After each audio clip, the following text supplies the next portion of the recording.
Hey friends, Andrew here. Welcome back to another tutorial. In this video, I'm going to show you how to install Perplexity on your Android phone. You want to go ahead and open up a Play Store, guys, and use the search right here to type in Perplexity. Right, once you start to type it in, you will see from the results that it shows Perplexity. You can tap on that, and you will be able to install Perplexity on your phone. So here it is. I'm going to click on install right there.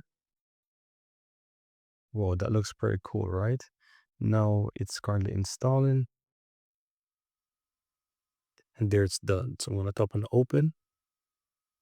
I'm going to sign in with my Google account. I'm going to just simply choose a Google account right here to use. Continue. As you can see at the bottom there, it's currently signing me in, and I'm right in Perplexity. And that's it, guys. I'm in Perplexity, as you can see, my account on the upper right. And yeah, that's pretty much it. Very easy and very simple, guys.